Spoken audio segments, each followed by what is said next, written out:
Keseimbangan partikel. Oh iya, mungkin kalian pernah mendengar atau membaca ada beberapa buku menulis dengan kata kesetimbangan, bukan keseimbangan. Ini memang dua kata yang sangat mirip, baik dari pengucapan dan juga artinya. Walau memang kedua kata ini memiliki perbedaan makna.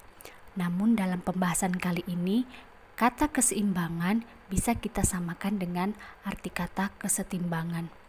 Untuk perbedaan keseimbangan dan kesetimbangan, mungkin dapat kita bahas di video yang lainnya ya. Oke, kita lanjut.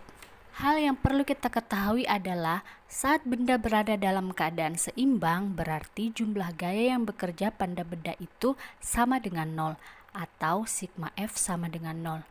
Saat jumlah gaya sama dengan 0, benda mengalami dua kemungkinan, yaitu diam atau bergerak dengan kecepatan konstan. Keseimbangan pada benda diam disebut keseimbangan statis dan keseimbangan pada benda bergerak disebut keseimbangan dinamis.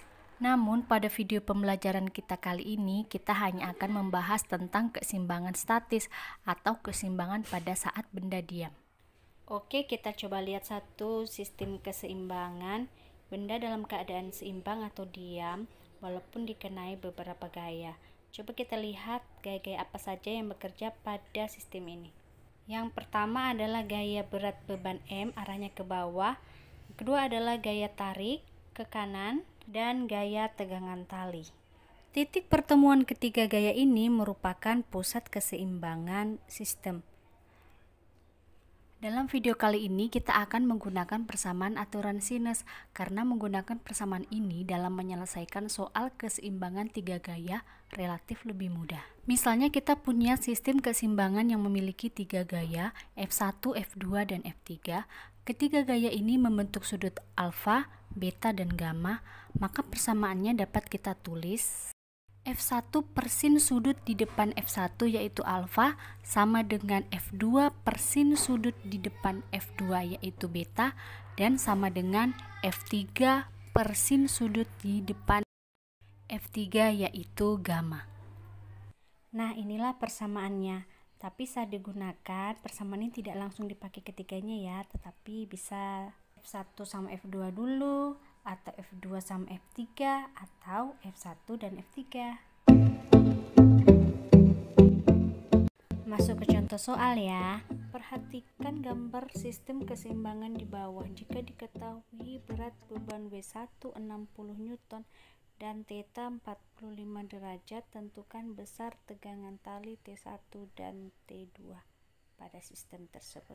Untuk memudahkan kalian mengerjakan soal, ada beberapa langkah yang sebaiknya kalian lakukan. Yang pertama adalah menentukan pusat atau titik keseimbangan dari sistem tersebut. Perhatikan bahwa ada beberapa gaya yang bekerja pada sistem ini, gaya berat W1, kemudian berat W2, dan juga tegangan tali ini. Sudah sangat nampak jelas bahwa pusat atau titik keseimbangan ada di sini.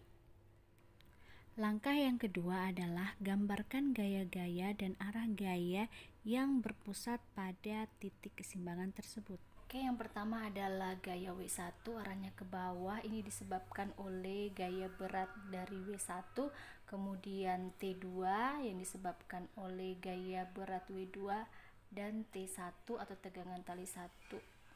Tahu gambarnya, ibu bisa ubah seperti ini ya. Ibu pisah supaya lebih jelas dengan gaya W1, T2, dan T1.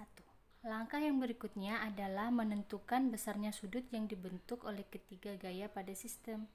Oke, perhatikan sudut yang di sini adalah 45, sedangkan di sini siku-siku, maka sudut yang dibentuk antara T1 dan W1 itu adalah 45 ditambah dengan 90. Sama dengan 135. Sedangkan sudut yang dibentuk antara T2 dan W1 kita perhatikan di sini siku-siku, maka besarnya adalah 90 derajat. Oke, sekarang kita tinggal menentukan sudut T1 dan T2.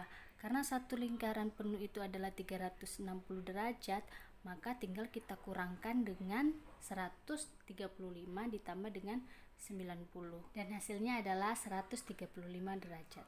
Oke, kalau sudah jadi gambar seperti ini, kita langsung selesaikan. Yang diketahui adalah W1 60 Newton dan yang ditanyakan adalah T1 dan T2. Kita jawab T1 dulu ya.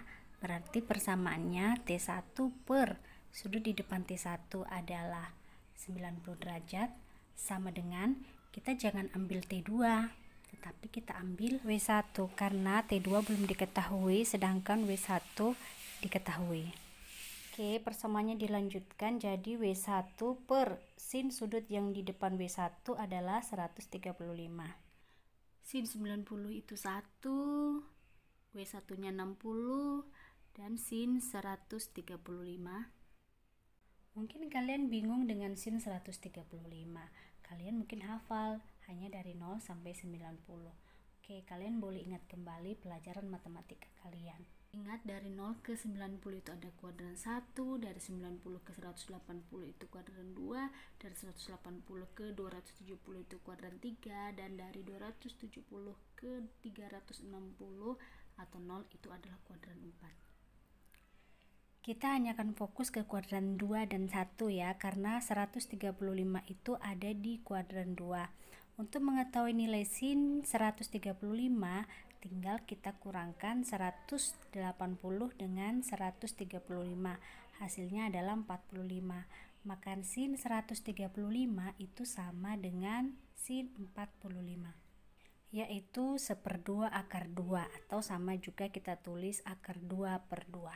Dan nilainya positif ya, karena untuk kuadran 2 nilai sin itu positif. Oke, kita lanjutkan lagi, masukkan ke dalam persamaan. Berarti 60 per akar 2/2 kita kali, berarti kita balik jadi 60 kali 2 per akar 2 sama dengan 120 per akar 2.